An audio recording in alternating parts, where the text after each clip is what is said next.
Welcome to RPG Book Club, the podcast where we play a little bit of a video game and talk about how it makes us feel. I am Elias, Sailor Eli Warren. I'm Maddie Grace Webben. And I'm Francesco JRPGT Nasso. Nice. Maddie, did you just... NASCAR? One of these days I'm going to get this intro down. One of these days. Francesco NASCAR. Today's not That's the day. Maddie, you've never called yourself Maddie Grace Webben. Is the middle name new, or? Yes, middle name announcement. Congratulations. I'm still workshopping it. I'm not sure exactly if I'm landing on that yet. I probably will have a third name coming up as well. I think it might also be a double first name, not actually a middle name. Like my dear friend Amber Autumn out here, who also has a double first name. She has 5 names, which is very inspiring. So I might rip off of her. Yeah, I don't know. I'm figuring it out. So yeah, you heard it here first, folks. Nice. Awesome. Do you think it's going to become Tales of Grace's F by a few episodes in? Maddie of Grace's F. That's good. That's good. Yes. If we ever play that game, I will make sure to make a pun of that nature. Thank you. Of course. Great. Anyway. So yeah, today we're playing Chapter 3 of Phoenix Wright Ace Attorney, Turnabout Samurai. Before we get into that, though, how was everybody's week? I'm fucking awesome. I'll go first, I guess. Thank God. I'm so glad to hear that. Yeah, so last week I told you I was coming off of a straight month of crises, and then I was heading straight into yet another crisis. I guess that crisis is still technically happening. It has to do with my employment and I'm sort of on a probationary sort of period at work. But I had a meeting with my boss to discuss it, and we're just like, hey, this is what's happening. Here's how we're going to work through it. So it's good. And I'm going to be able to afford it. It's going to be okay financially. But the point is, my last day of work was Wednesday. Because I just happened to not have any lessons after that point because all my kids had their finals. Actually, I've worked today, but that's an extra little work I've got today. So I've had Thursday, Friday, Saturday, 4 days off in a row, which is amazing. I usually get between 1 and 0 days off in a row. I've just been living. Oh my God, like the day begins and I'm like, I have no obligations. What am I going to do today? Call up my friends. Hey, you want to get breakfast? Hey, I got to run errands. Hey, I got to go shopping. It's beautiful. It's wonderful, and it's perfect. And I'm loving it. Awesome. Congrats. And I will be leaving on a plane for home tomorrow and enjoying a week. Well, 4 days or so with my family, and then some days in Austin. When I say enjoy, it's actually going to be very difficult emotionally, but I will also enjoy being lazy and being on a couch and having eggnog, even if the emotions are difficult. So yeah, I'm that's me. I'm fucking killing it. What about you, Eli? I'm doing all right. I just had my last week of work before the new year, and tonight I'm doing my charity stream. Yes. Obviously this will release after I've done my charity stream, so Yep. Which is a shame, but that's how it is. So. Yeah, but I'm really excited because of having the podcast, and now I can announce it in our Discord. Oh and shit! Yes. Fucking get you people involved. Because that's what it's all about, right? Not raising money for charity. It's about getting us more fans and furthering your career. Yes, exactly. I'm really excited. I haven't raised that much money yet. I need to advertise it more just so that I can try to. Yeah, I'll share that shit on my social medias. Please do. Please do. Yeah, I only have a goal of $100. I have 30 so far. So if anyone was thinking of getting me Christmas gifts, I hope that they instead get me a donation to my Extra Life, because I would much prefer that. I don't really need shit. I would rather people just donate to charity. But yeah, and then Thursday, what day is the 26th? Yeah, Thursday, Ken and I are gonna head off to Alabama because we have a bunch of friends over there that we're gonna go visit. And I know, we have to go to Alabama for it, but it's gonna be worth it because all our friends over there are really awesome. And we haven't gotten to see them in a long time, so... Good. We're super stoked, and they're all excited to see us again, so it's gonna be real fun, despite being in Alabama. Hell yeah! No, hell yeah! Love to hear it. Yeah. What about you, Francesco? Yeah, what's your deal? Yeah, no, so I'm in good shape. I actually just finished up work for the remainder of the year, so excited about that. Just enjoying a nice little week and a half of break. I'm actually gonna, spending some of the holidays with my relatives and just planning to do a little weekend trip coming up. So should be fun. Nothing ultra new eventful, has happened in my life since our last recording. But I have, one thing I have been doing is since I just started break, I wanted to jump into a new game. And I heard that you were playing Hollow Knight this later today on your stream. Yes. And for some reason I thought Hollow Knight was just one of the expansions to Shovel Knight. So I ended up playing Shovel Knight. Gotcha. And had a lot of fun with it. It's a great little platformer. Shovel Surprised Knight it's is not. so- I mean, they got King Knight, they got Propeller Knight, they got Treasure Knight. Surprised they don't have Hollow. Yeah, Spectre Knight's kind of hollow. Spectre but- is very Hollow Knighty. Yeah, and Yeah. The sad part is I played Hollow Knight before. I have it on my PS4. Oh. I played through levels of it before, and it didn't register for me. Gotcha. So- Well, Shovel Knight is also one of my top favorite games, so, Yeah. if it had 24 hours of actually, it probably does have 24 hours of content at this point, because of all the different expansions that have been added. Yeah, I need to fucking record, King of Cards now, but I've been so fucking busy with Final Fantasy. oh boy. Yeah, it definitely has that much content. Thus far, I've done the entire Shovel Knight campaign, about halfway through Plague Knight, and then I did the new Smash campaign that they added, and that's already, I'm at 10 or 11 hours with just that, so...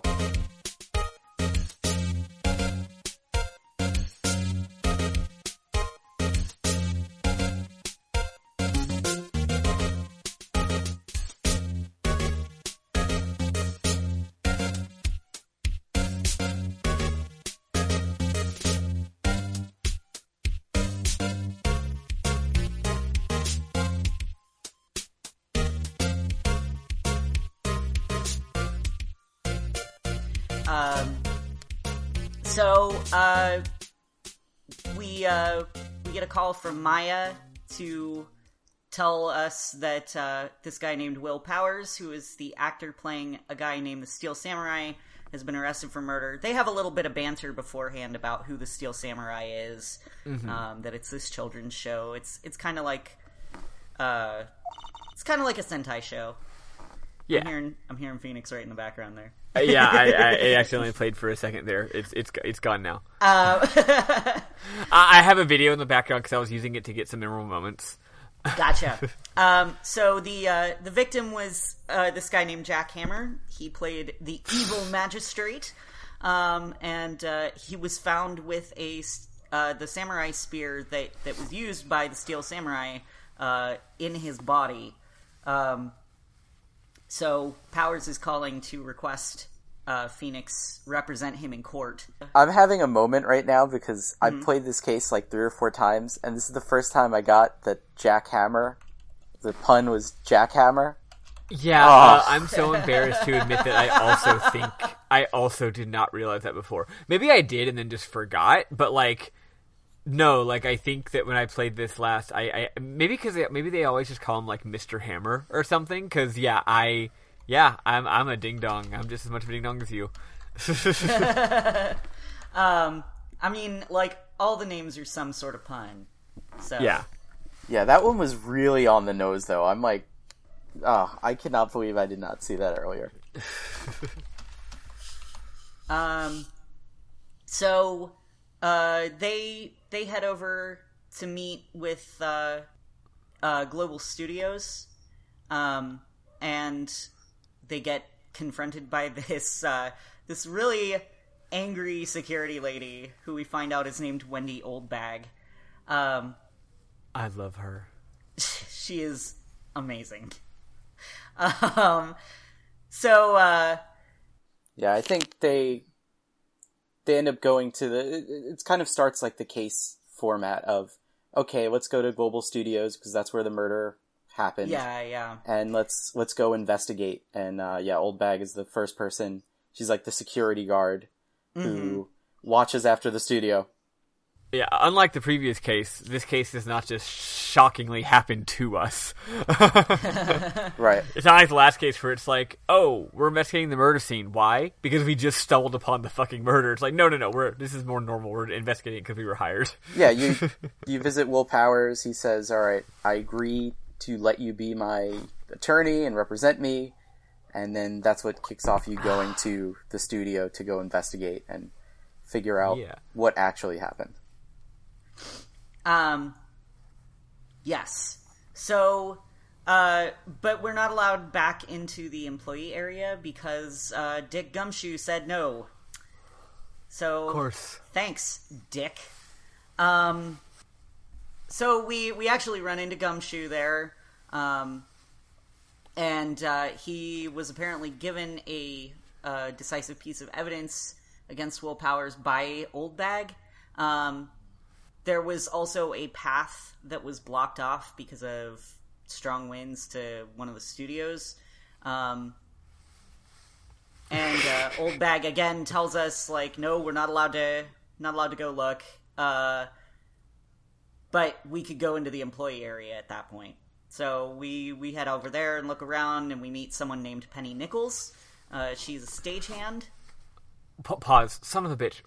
Willpower. Now I get it. Oh my god. I was just like, will powers, like, I guess will and power are similar concepts. They both mean strength of emotion, will and power. And I was like, oh wait, no, it's just the word willpower. God damn it. Okay, yep. Sorry, go on. These are extremely on the nose. I was going to you. say they're incredibly esoteric. I mean, I never would have thought of any of this. So, you two are pretty, Penny Nichols. I mean, what's the connection there? I don't know. I don't see it at all. It's hard to figure out. Maybe. Well, Penny could be a reference to the famous Beatles song Penny Lane, whereas Nichols is obviously Jack Nicholson, and perhaps at one point in the past, Jack Nicholson has visited Penny Lane, perhaps in an old movie of some sort. Thus the reference. Right, of course. That's I obviously wonder. the right explanation. I actually need to look into it. I wonder if they localized it for other countries that don't have pennies or nickels as currency denominations. Oh, who knows? Well, I mean, what the hell was her name in Japanese? Like, I did she have that same name in Japanese? Or yeah, or was it even? Maybe, perhaps it was. Names currency, in other languages. Her Japanese name is Yumiko Mamiya, which is I don't know. It's just, just words, just names. Gotcha. Anywho, we meet Penny Nichols, and who is Penny Nichols again? She's Penny Nichols in German, Spanish, and Italian. She is a stagehand who works on the show.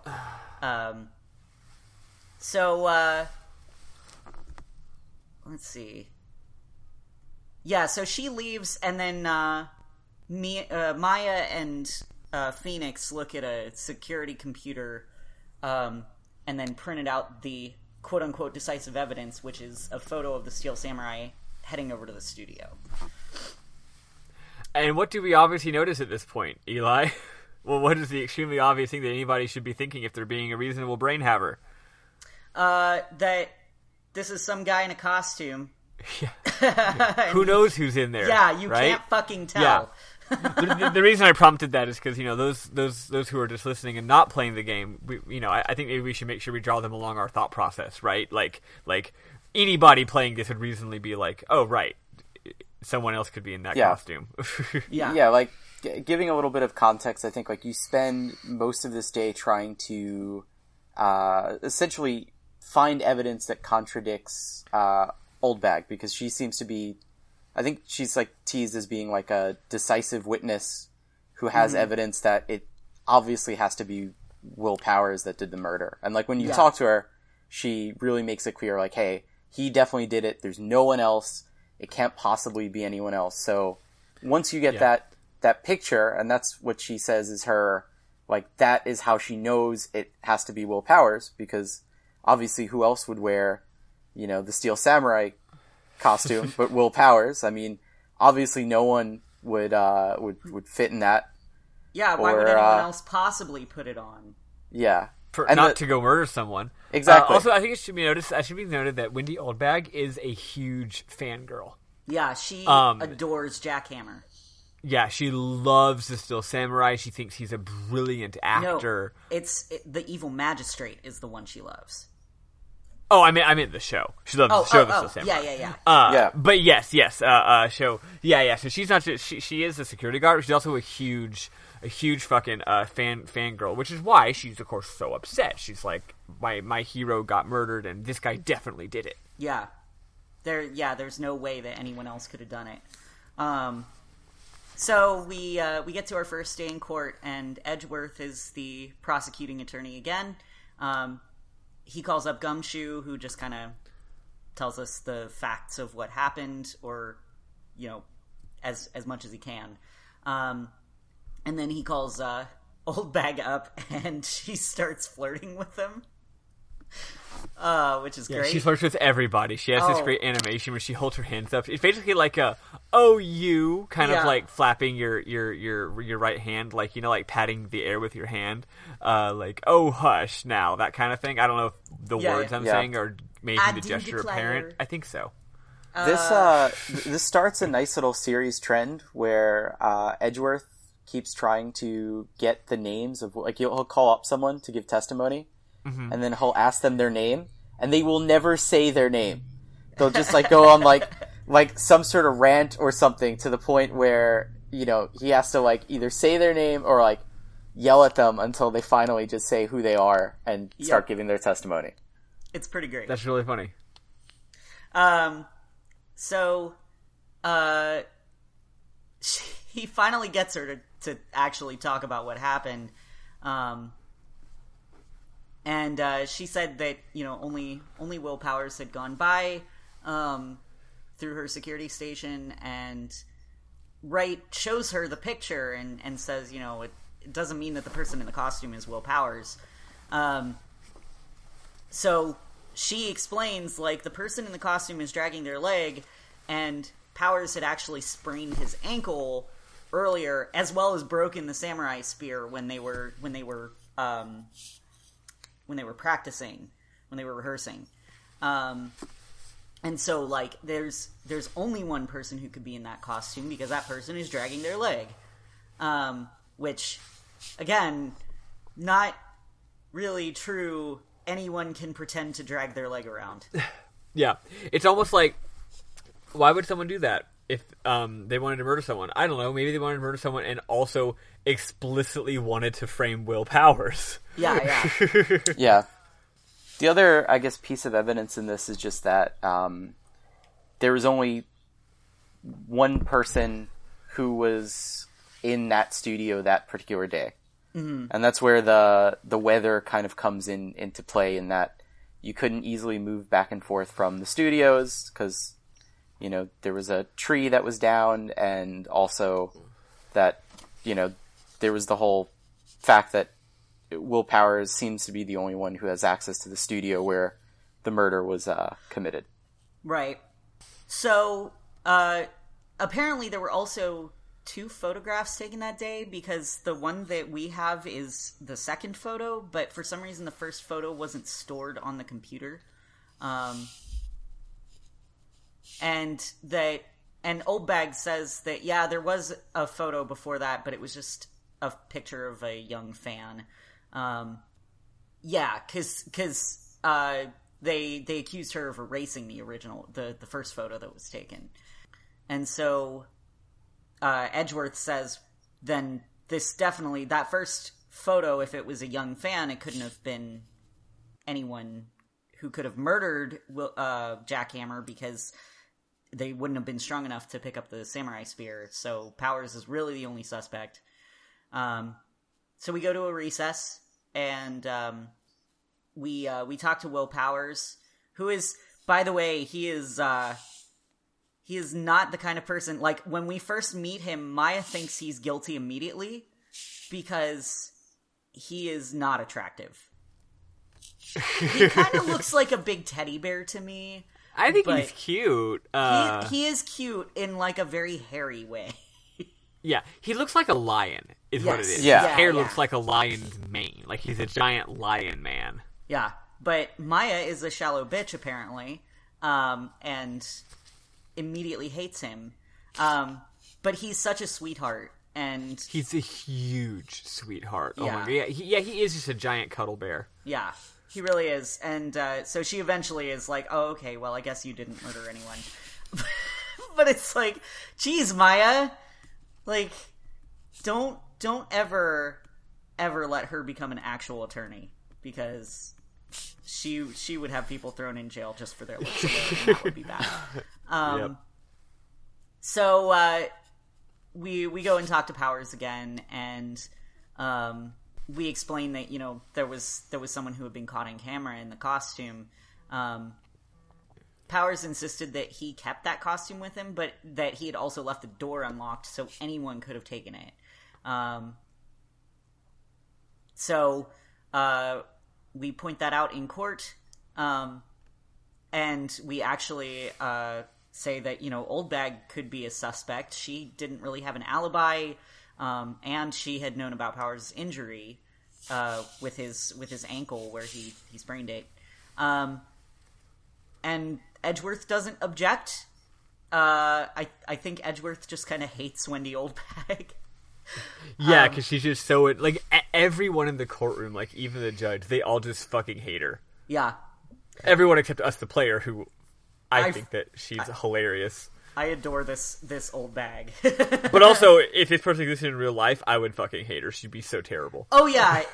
Anyone like this in real life would be just a massive pain in the ass to deal with. She's just like I haven't really explained it. We haven't really explained it. She's just like an incorrigible old lady. Like kind of old lady who just like, she's not being an asshole, like saying that anyone sucks or like saying like, you know, fuck you or you're ugly or anything like that. She's just like extremely stubborn. Yeah. She thinks she's always right.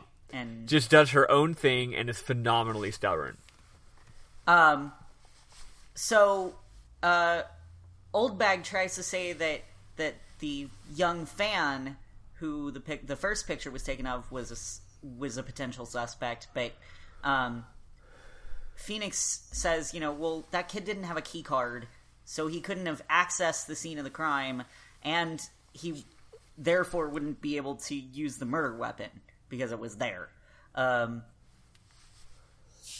So Wendy finally confesses that she was actually told to hide the fact that there were other people at the studio, specifically the director, the producer, and some additional studio heads. So, AKA a shit ton of people. Yeah. So many new suspects. Oh my god.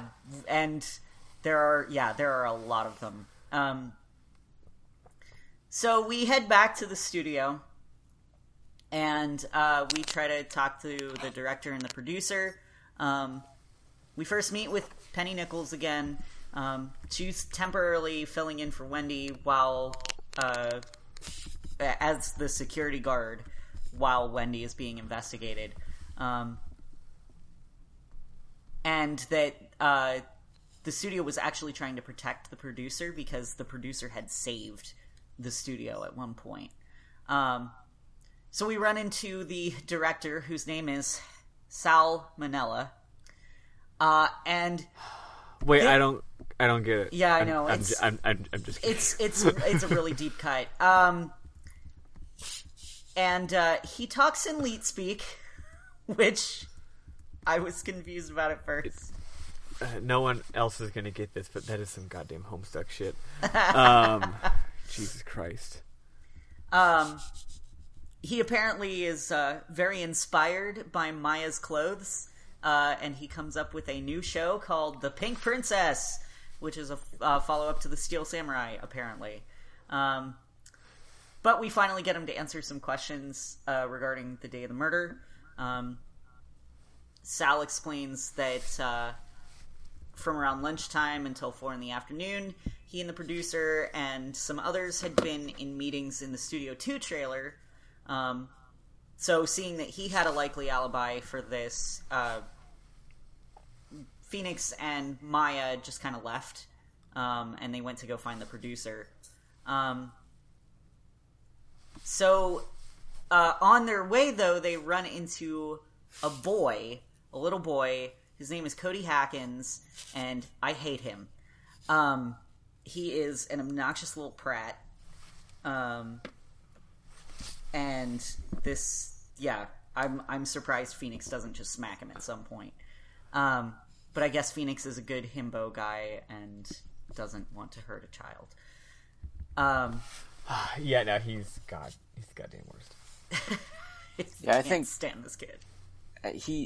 Doesn't he like steal something from you at some point? Or am I just misremembering this? I think we end up with one of his Steel Samurai cards somehow. And I can't remember how that happened, but... Oh, that's... Okay, so he doesn't steal anything, but he ends up knocking the empty bottle of sleeping pills over when he leaves, because he just kind of runs off on us. Because we had asked him if he had seen anything, because he had snuck into the studio on the day of the murder. But yeah, he runs off, and we take the empty sleeping pill bottle, because that seems important somehow. So then we finally run into the producer, Dee Vasquez, who is my wife. She is so hot. I love her. We ask her if anyone could have left the meeting in Studio 2 during the murder, essentially.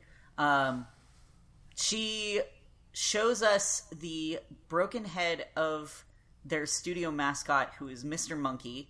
Mr. Monkey told the time. He would ook every time the clock struck the hour. And it had fallen at 2:15 p.m. and blocked the pathway, and attempts to remove it had started at 3 p.m., so no one could have left for Studio 1 and murdered Hammer at 2:30. That was apparently when the murder occurred. So we don't really have a whole lot to go on at this point. We head back to the office, and at that point, Maya channels Mia again. And Mia reminds Wright about the fanboy, Cody Hackins. So we head back to the studio again to try and... I feel like Phoenix is probably like, do we have to talk to him? Yeah. I sure was. I was like, motherfucker, I hate this kid. So we go back and we try to talk to Cody. And he falls in love with Mia, so it's fine. He actually for obvious reasons. Yeah. Look, everybody loves titties, all right?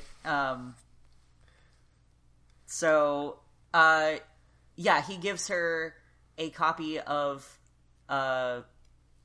his scrapbook that he's kept, because he takes pictures or screenshots, I guess, but they're pictures of all the Steel Samurai's victories, because he is a massive Steel Samurai fan.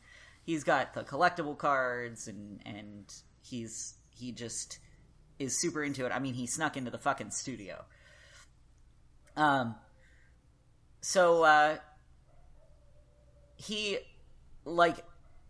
He gives them some answers, but they're really not that useful. He just claims that the Steel Samurai defeated a bad guy.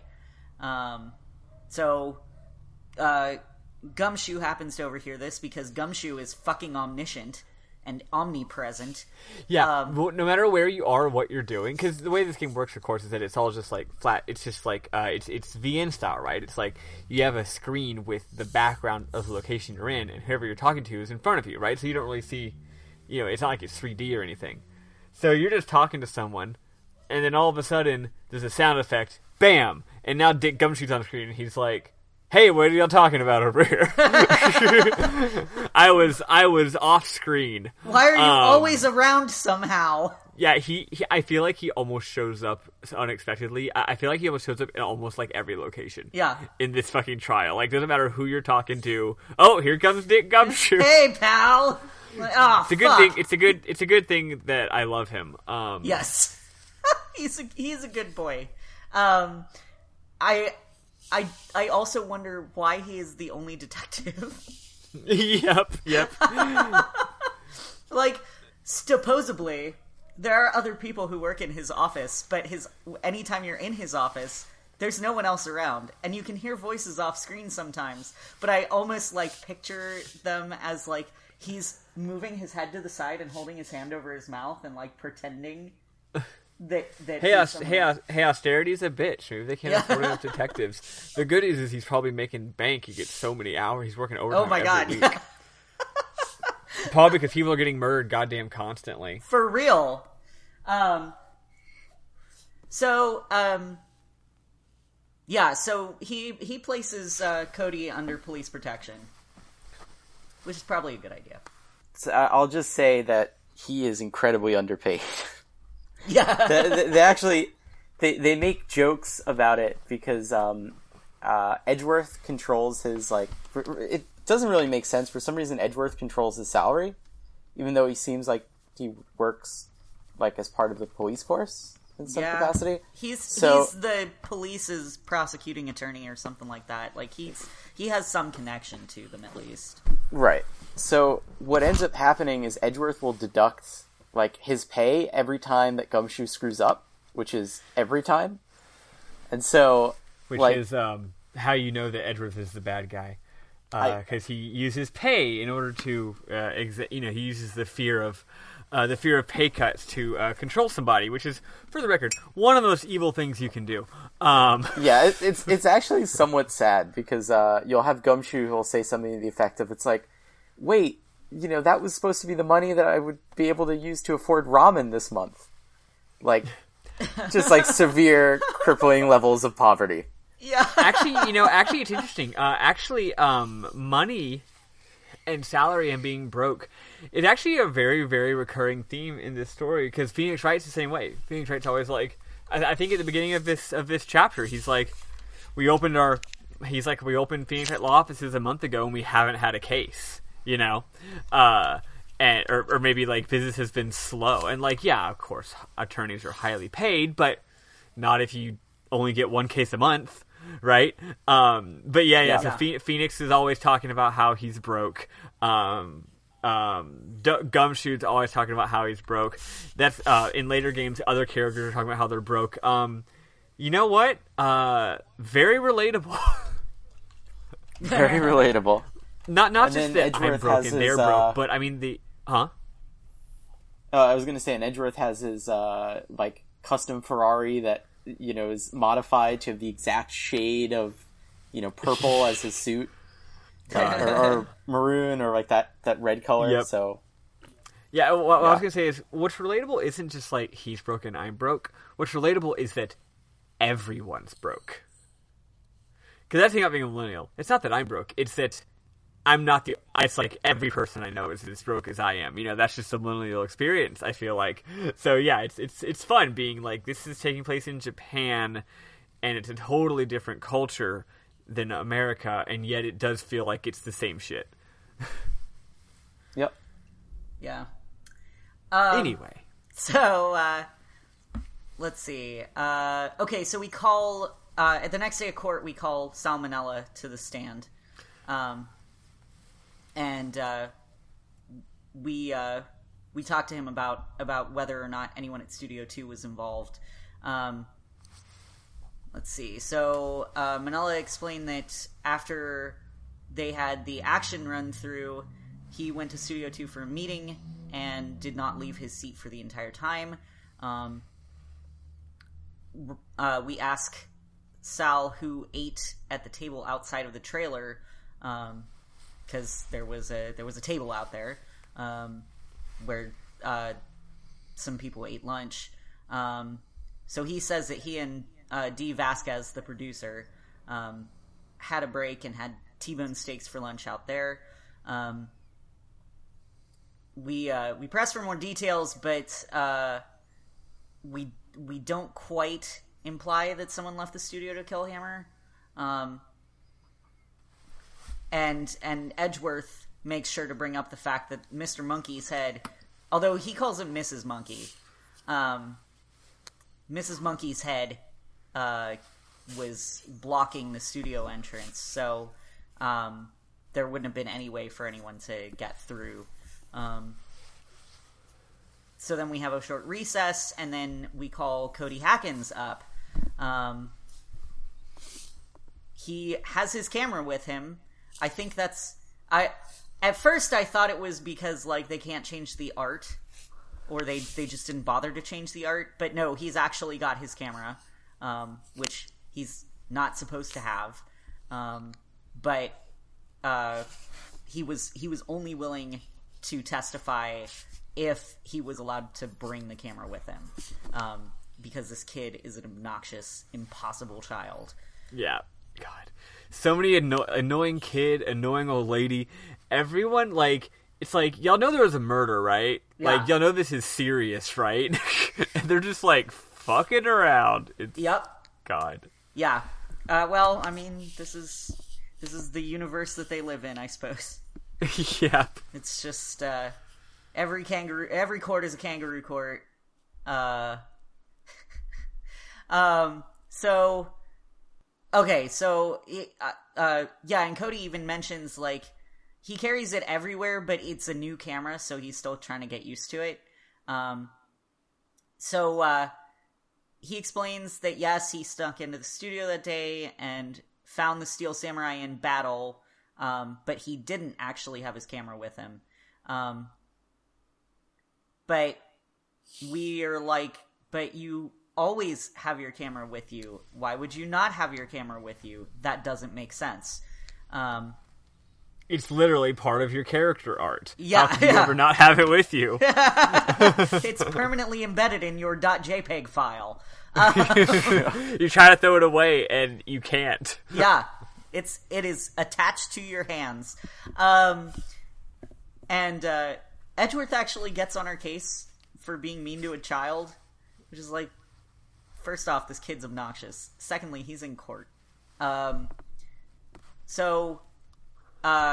yeah, we're like, nobody should be lying in court, regardless of whether they're a child or not. So then, Cody testifies again, and he explains he had been, watching the Steel Samurais fight, up to the point where the opponent stopped moving. So we asked for the details of the fight, and Cody's just like, and he did a samurai slap, and he did a samurai kick, and it's not very helpful, and didn't really tell us about the killing blow, you know, like, how was this guy killed?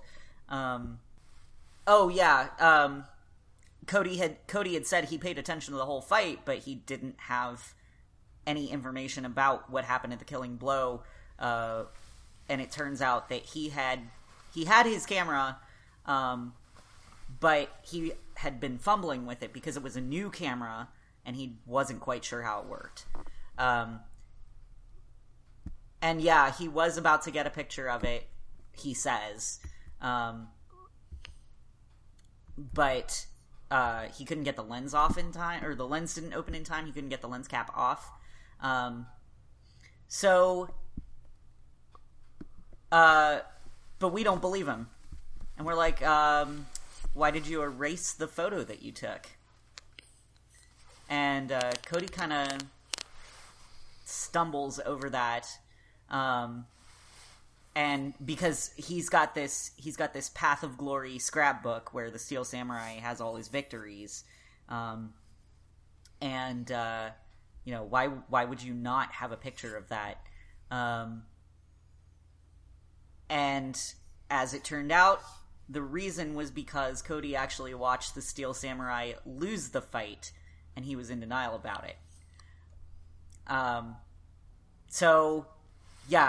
Cody bursts into tears, and yes, he is correct that the Steel Samurai lost this fight, which was just heartbreaking to him because the Steel Samurai always wins. Never meet your heroes, kids. Let's see. Yeah, you kind of spend a lot of that testimony just kind of breaking down, like, it's like, oh, like, why wouldn't you take a picture of that? And he's just getting into, like, oh, it's a new camera. Oh, I was, like, paying attention to the fight. I wouldn't, and that scrapbook that you have basically proves, like, hey, actually, like, your character is basically to take pictures of the final moments of these battles. You have every single moment from the shows and from... It's simply out of character that you would not have this photograph. Right. And that ends up leading to some pretty big testimony in that, by all accounts, the Steel Samurai is the one who, quote unquote, won that fight and, murdered Jack Hammer, who presumably would have been in the evil magistrate costume at the same time. So it kind of flips. It's a literal turnabout at that particular moment of the case. Yeah. Yes. So that's when we explain, like, no, everybody's wrong about the identity of the Steel Samurai in the security photo. Like, it was definitely Jack Hammer, who obviously knew about Will Power's injury, because they were rehearsing when it happened, and he could have fake limped around to incriminate him. Which sounds odd because Hammer is the victim,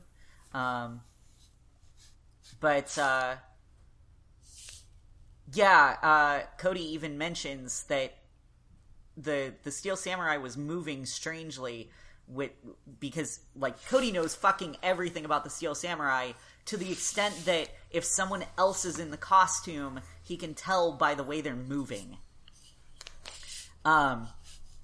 Which is, that kid's got some dedication. Yeah, I mean, I guess it's kind of realistic. If he's going to set and he's, like, watching these battles, and all of a sudden someone who's uses a typical set of moves starts deviating heavily from that, something could be decently easy to tell something's off. I gotta put this on my blog. Yeah, I can only imagine if these cases took place during, like, the Instagram era, like, and people were just, like, posting these things on, like, Twitter or something. It would totally change some of these cases. Oh yeah, absolutely. Let's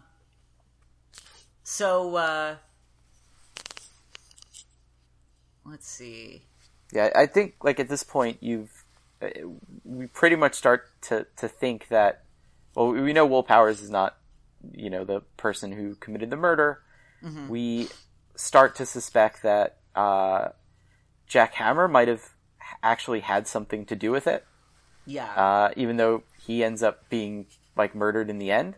So now you're trying to, I guess, like, internally as Phoenix figure out, okay, what did he do? Why did he do it? Yeah, and it's like the villain, even though he's the victim, he seems like he's weirdly suspicious. Yeah. He did something. We don't know what that something is. Yeah, something weird was going on, aside from him getting murdered, yeah.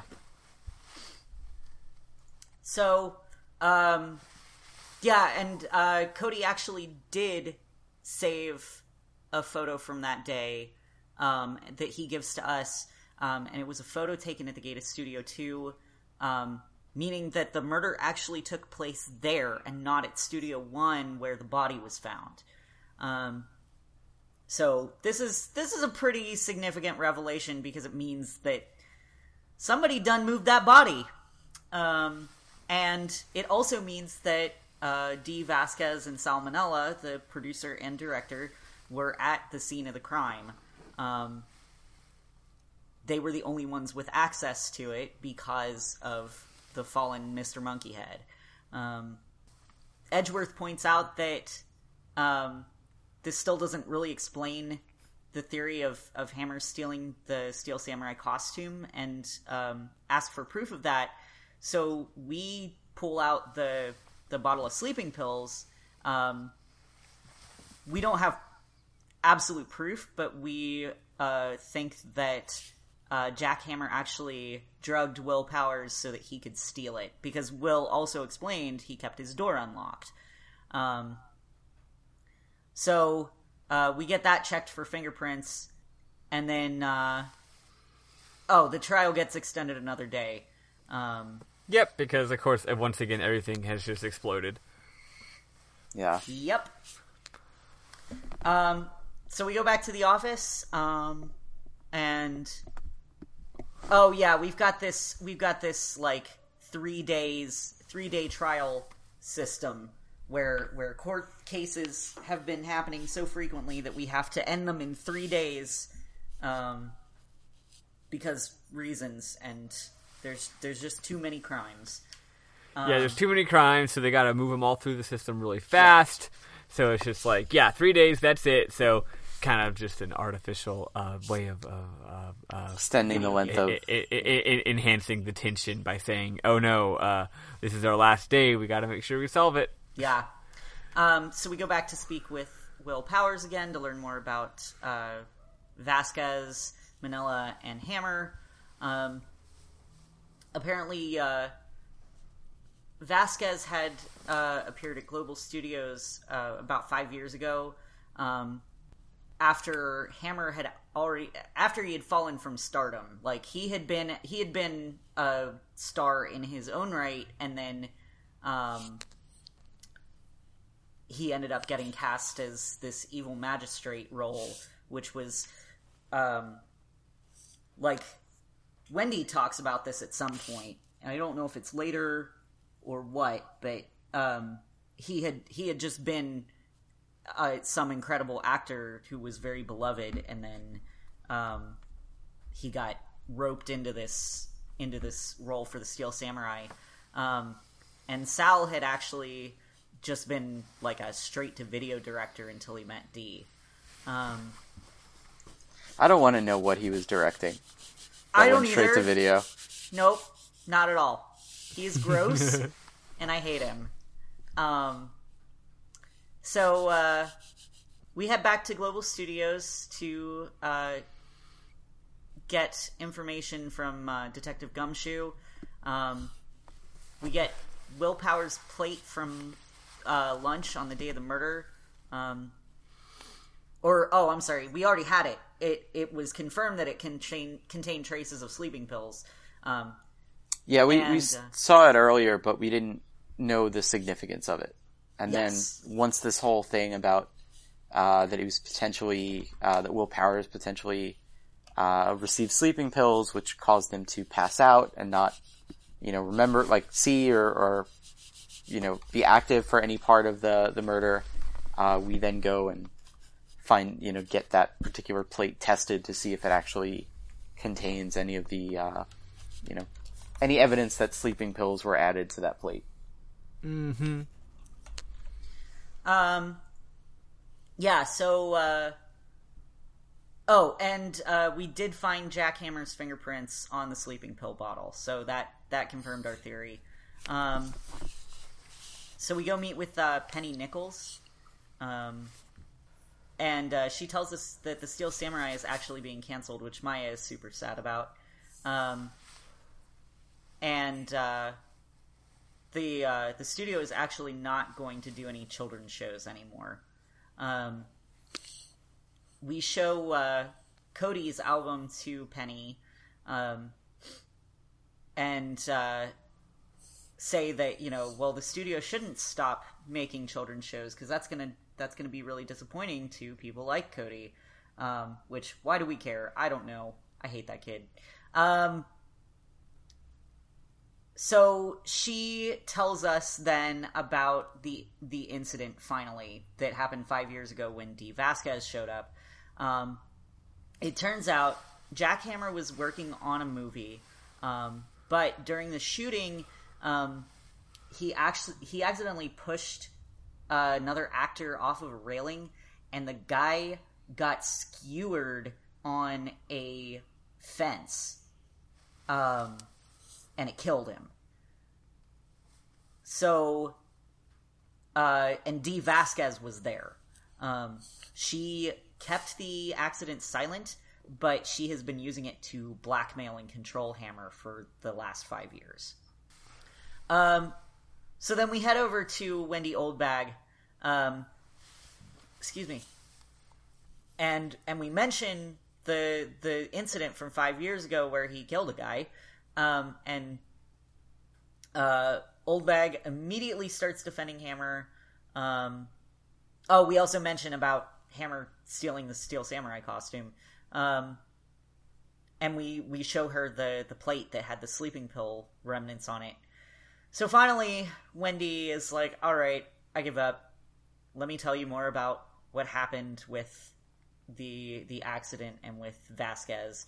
Turns out Dee Vasquez has ties to the mafia. And so, because of those ties... I just completely lost you when you were saying, like, the most important part of the sentence. Can you say that again? Yes! So, Wendy explains more about the situation and that Dee Vasquez actually has ties to the mafia. Yeah, okay. I thought that's where we were at. Yep, and we'll find that true very soon. Yeah. So, there was a photographer who had taken a photo of the accident, and the mafia had him silenced. But Wendy actually managed to steal the photo and gives it to us to use as evidence against Vasquez. And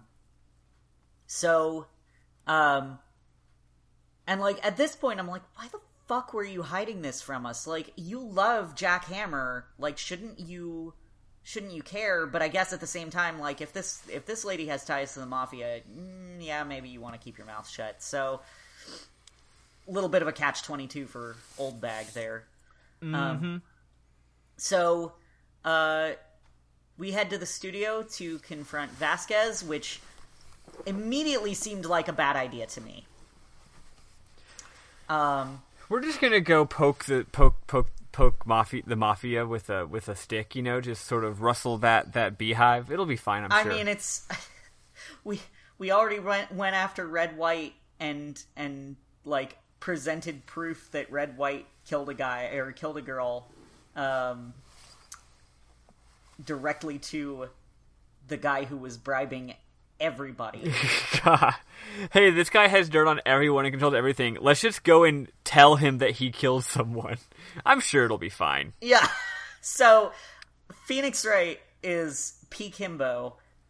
Just runs headlong into danger. Yeah.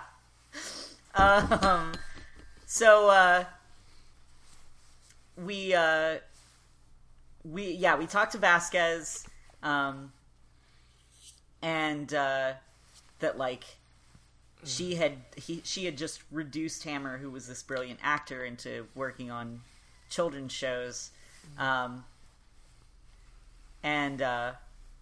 Vasquez says, how do you know it was an accident? Maybe Hammer actually meant to kill that other guy. Would he let her run his life for 5 years if it was just an accident? So she asks for the photo. We won't give it to her. And then the mafia comes. Oh my gosh. They filled the screen. It's literally like her, and then behind her are like 4 fucking big, cool-looking dudes that are all wearing suits and all wearing sunglasses, and one of them's got a cool hat, and they're just like totally like filling the screen, surrounding her and glaring at you like, oh, buddy. Yeah, and my immediate thought was, oh, I'm boned. But then, lo and behold, omnipresent and omniscient as always, Gumshoe shows up. He's always there. I love this boy. Maybe he just knows that you're actually a better detective than him, even though he's the detective and you're the attorney. So he just follows you around, figuring you'll probably find all the good clues. Yes. That's probably part of it. That's his MO. Yeah. Or he Useful knew, strategy. or he's like slightly smarter than you and knew that you were about to get yourself literally killed by the fucking Yakuza.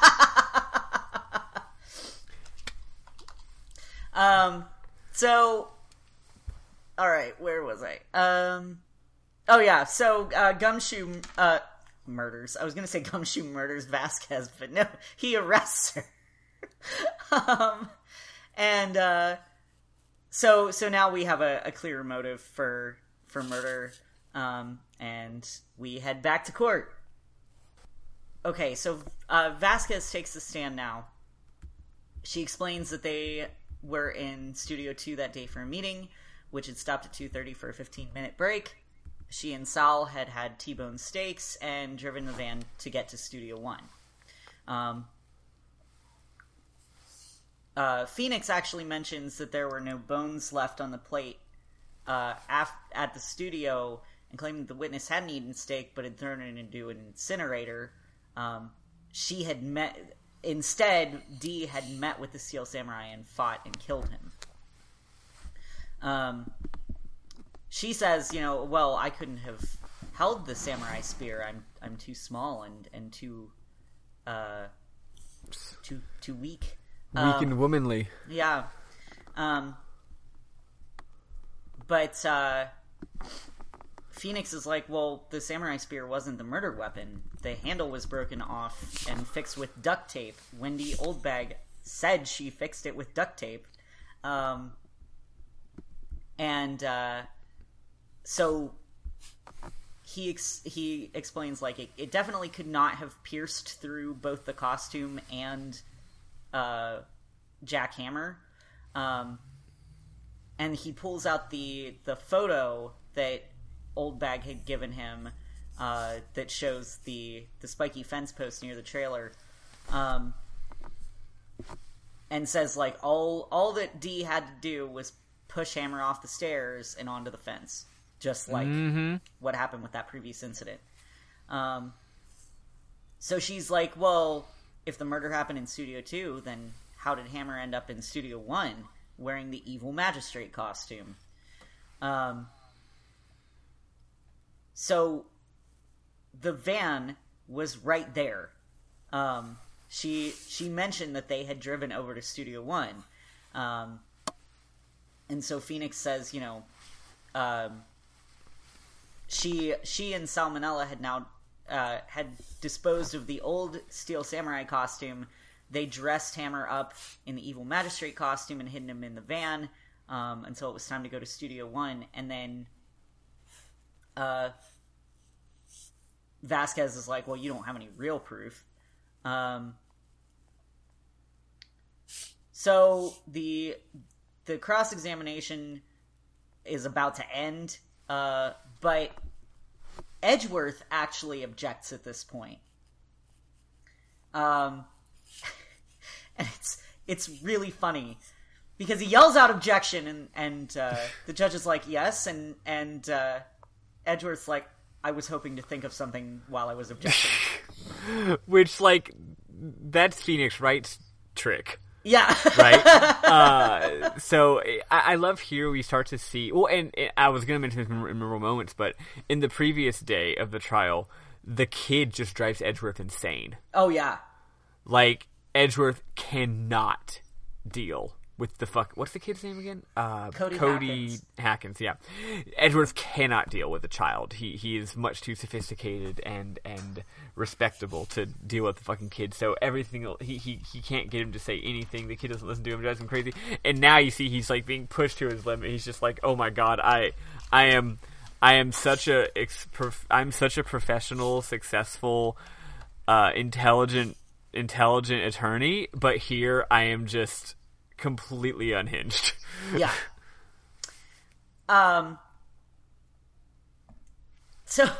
So the judge is like, all right, well, if you don't actually have an objection, and he yells objection again, and he says that he wants to hear Vasquez testify again. He wants to hear her testimony one more time. So Phoenix and Maya are like, well, maybe Edgeworth actually realizes that she is the murderer.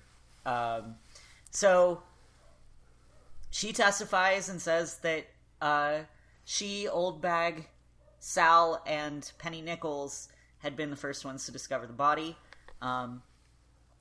She called the police. After she called the police, Will Powers had come in, and Old Bag was the one who accused him of being the murderer.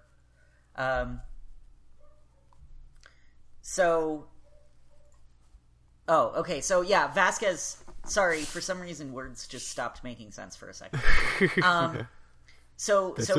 time. Yeah, Vasquez said she left the investigation proceedings and then just went back to her trailer to get her script and direction notes. Phoenix points out that they were doing some rehearsing, so why had she not taken the script with her to Studio One? She says that she didn't know there was going to be any rehearsing, especially with a murder having happened. So Edgeworth objects again, which is great. I love any time Edgeworth is suddenly on our side.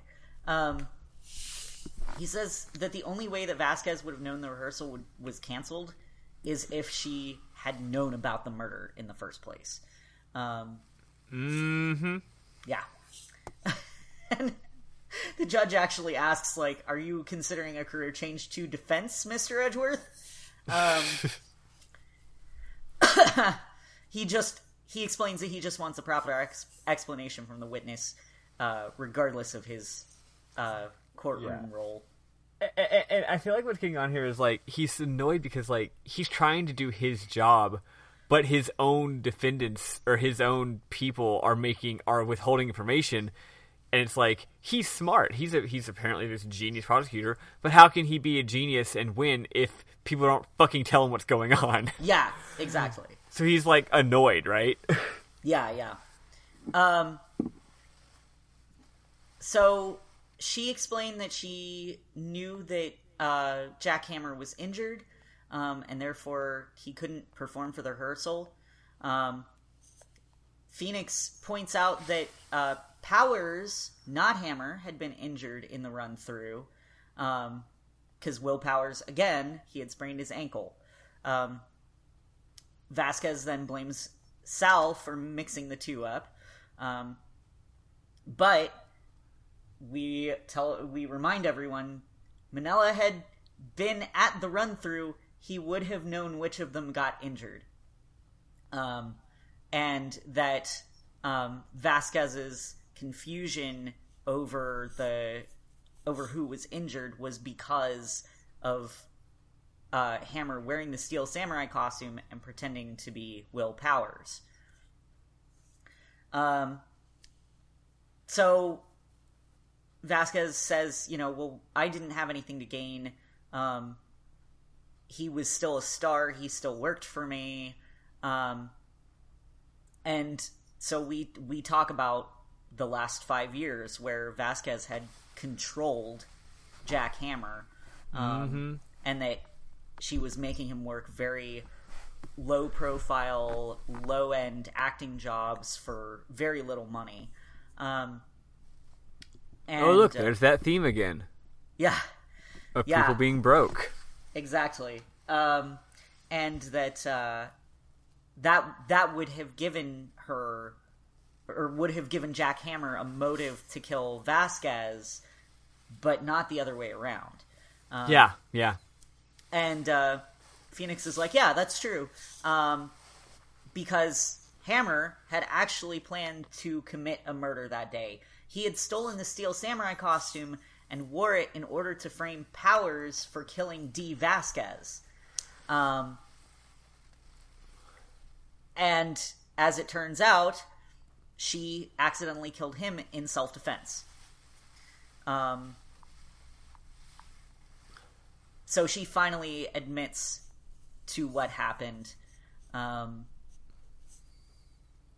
and talks about the previous incident in which the other actor had died after getting impaled on the fence. God, that's grisly. Yeah, it really is. You'd think they'd replace the fence after the first one. Yeah, for It's real. fine. Wow, it sure is easy to impale yourself on this thing. Meh. Yeah. Fuck it. Surely it won't happen a second time. But yeah, we get Will Powers declared not guilty. Woo! Confetti time. Hell yeah. Yeah. It's God, pretty great. that's it's so complicated. One thing I like about this is that it's no one's super to blame here. Like, everyone's bad, but no one really committed a murder. Right? I mean, other than on accident. Right. Yeah, it's neat. Everyone's guilty of a lot of things, right? Yeah.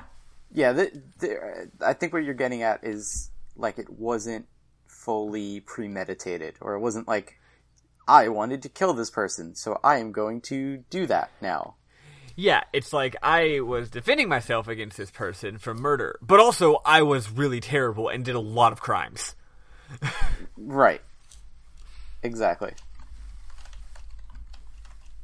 Yeah. So, yeah, that's basically it. You know, we have our little bit of an epilogue in the lobby, of course, afterwards. But yeah, we talked to Will Powers for a little while, and yay, we did it. Oh, and there's a new show now called The Pink Princess. Yes. So that happened. It actually came true. Fucking rules. Yes. So awesome. I guess it's memorable moments time, right?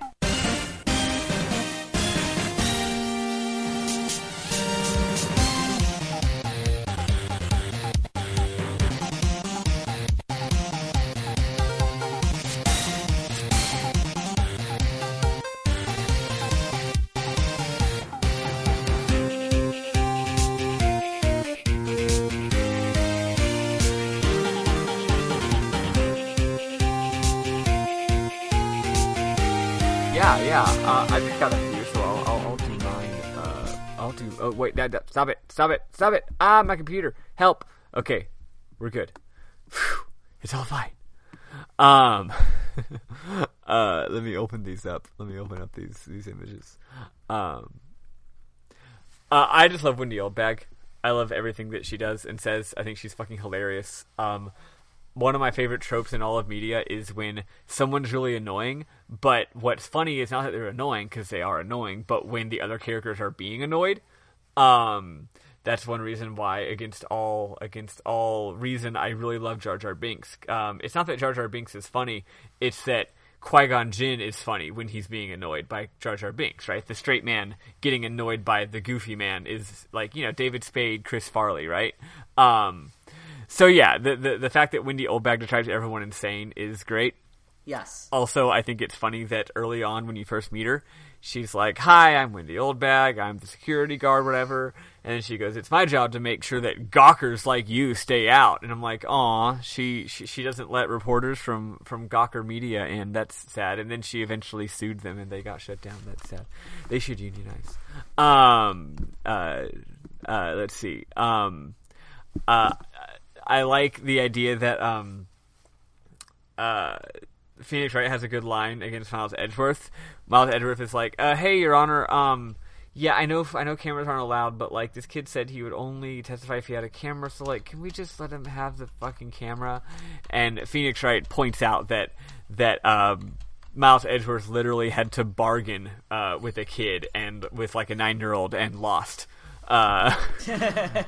Which again makes Miles Edgeworth seem pretty lame. A little bit later, Cody's like, "Just because you're a grown-up doesn't mean you can push me around." He says that literally just because Miles asks him his name. He's like, Cody, what's your name? And he's like, fuck you. You don't tell me what to do.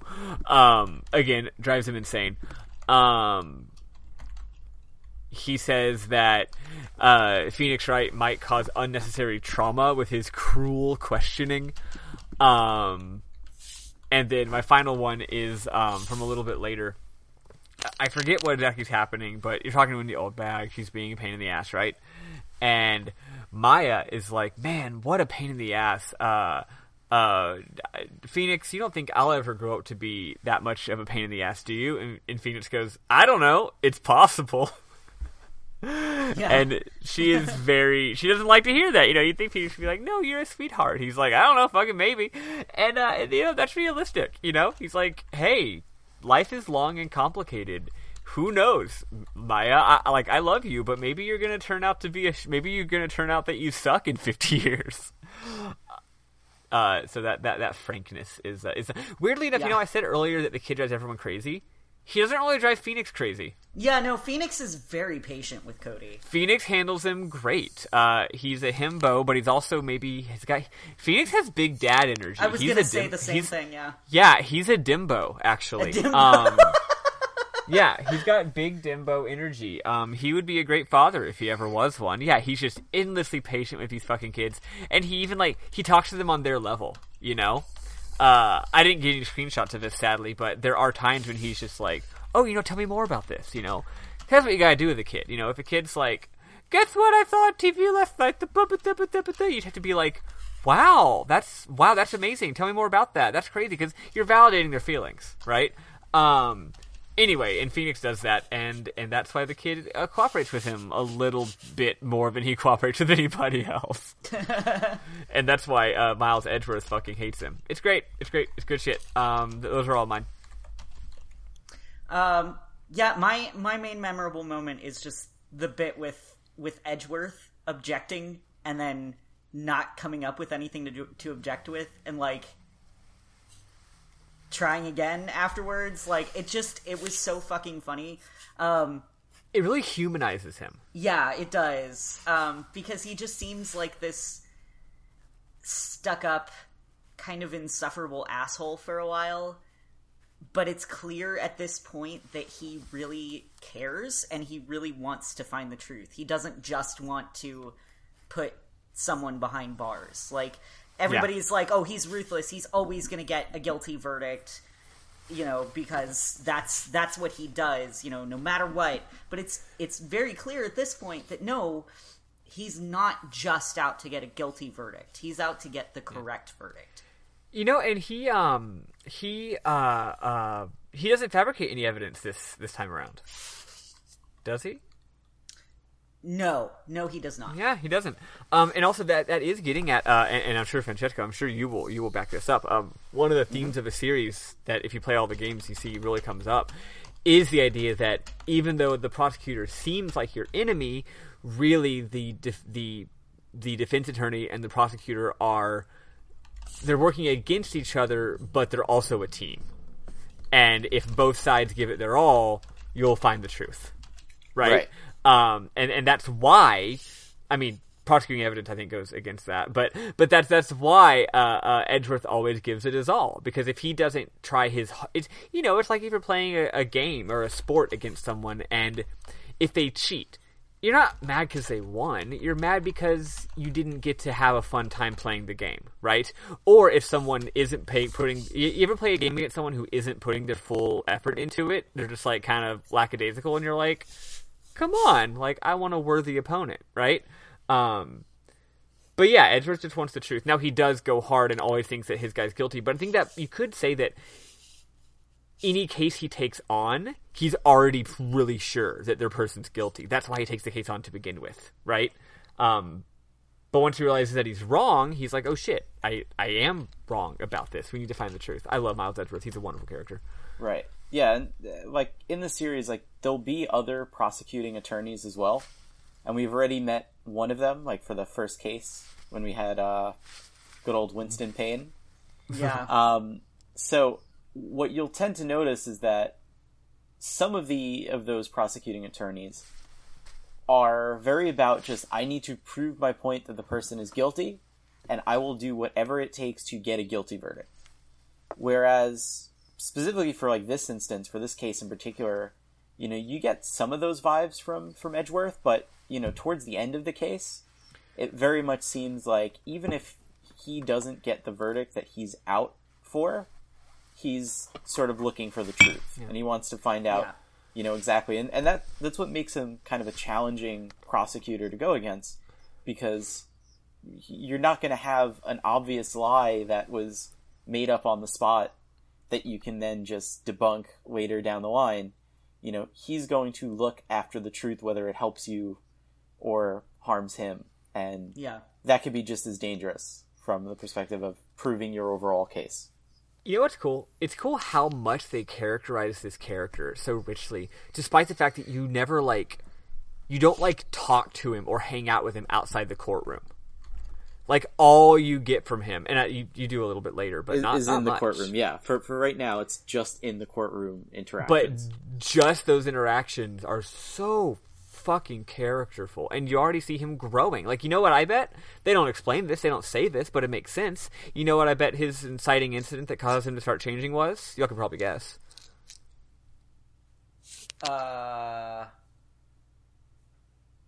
Getting beaten. Oh, yeah. You know, I bet getting beaten in the last case caused him to get some humility in him, you know? That didn't even occur to me until, that makes sense. It didn't occur to me until just now either. But yeah, like, the story is not about him. The story is about Phoenix Wright, but you could say that there's this side story that we never see. It happens off screen, but it's a journey of self-discovery that, I mean, that makes sense, right? You're born with a silver spoon in your mouth, right? You're super, super privileged. You're super, super successful. You're super, super pompous. And then you get your ass kicked by the biggest fucking himbo on the planet. A broke himbo, for that matter. He probably started fucking rethinking his life, you know? And now we're seeing that he's already softened from the previous episode. Yeah, it's cool. Nice. Yeah. What about your memorable moments, Francesco? Yeah, so there were a few of them. A lot of them came from, you know, me having to going through this case again and, like, just forgetting about some really funny lines of dialogue. So one of my favorites was there was a moment where Maya tries to use pal when she's talking to Gumshoe, and he gets really upset, and he says to her, "Hey, that's my endearing character trait, pal," to get her to not say it again. That is a great line. It was fantastic. It was like, hey, don't use that. That's my endearing character trait. Like, he knows that that's the thing. That's the thing. That's his shtick. Yeah. Yeah. There was another line, and I wish I would have wrote down what the context for this line was, but Phoenix sees, like, a reflection of himself, and I don't remember if it was a photo or, like, a reflection, and if you interact with it, he comments on it and says, "I see my hair is nice and spiky, just how I like it." Which is also just, I was like, oh, so he's very aware of how spiky his hair is. And apparently he's into that sort of thing. That rules. Yeah. There's another really good scene where Maya notices that Oldbag has donuts at her desk. Yes. She's not at her desk. So she makes a comment to Phoenix about, hey, we could probably go over there and steal a donut. And she won't notice. And then Oldbag promptly comes back in the scene and tells Maya, "You eat, you die." Which, in, like, her most, like, serious face that we get for, like, I don't think we see that animation, you know, again until, like, the whole part where you accuse her of murder. Like, it's very serious, like, yeah, you're not going to take the donuts. But yeah, I'll say, not really a moment, but something that I think just struck me about this case is, we've had a lot of, like, very kind of canonical, like, hey, we're trying to advance, like, the Phoenix Wright story along, and, like, really definitive moments of his character. This is the first case that kind of, I think, deviates from that, where it feels like there's something, like, it's different from the other cases. Like, it feels more of, like, an episode in a show or, like, an anime or something. Yeah, it's just a case. It's just a case. It's just a case. And there are some important things that'll come up in the next two cases, but they're relatively minor in comparison to what we've seen before in case 1 or 2. So, you know, it was an interesting case, and we're about to get to one of my favorite cases in the series overall. One thing important to remember is that the case we're about to do, or the case we're going to be doing next week, was the original end of the game. Yep. Which might feel that's a little bit unsatisfying, like it's not really a complete feeling game. Yeah, that's why they added another case. But yeah, so it's like we had the intro, the prologue, the dramatic origin story, a kind of low-key filler case, and now we're at the ending. But again, not really the ending. We have 5 more episodes of this goddamn game, because this next case is 2 episodes, the one after that is 3. But yeah, we're getting to the original climax, of the game, which, of course, as you'd expect, it'll bring back more lore shit. Something I was going to mention, what fucking was it? It was just another thematic thing to piggyback off what Francesco was saying.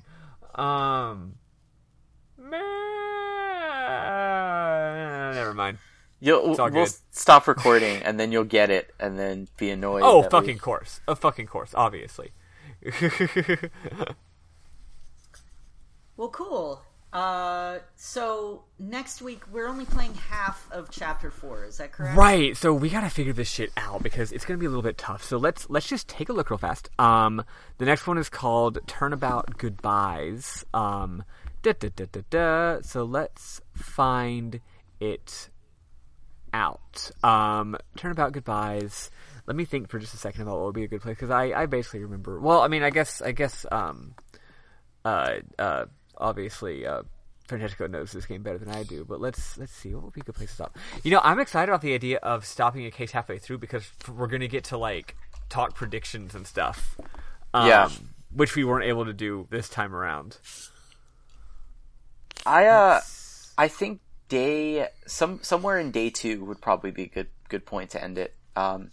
What I don't remember is if it's investigation trial or if it starts straight at trial. I know what we're gonna do. Give me just a second. Yeah, go for it. What I mean is, I have to look this up, but I do know what we're gonna be doing. I'm going to go to YouTube and look at this playlist of long plays to see if, you know, maybe the third trial is so long and dramatic and turnabouty that it's way longer than the previous days of the trial, right? Thus would make sense to make that a good stopping point. And also it probably will be. Yeah, I'm guessing, like, if it's like, oh, here we go. Let's see. So we've got. How do I expand this? How do I show, like, all of the playlist to, like, really show more of it to make it like that? It's not working.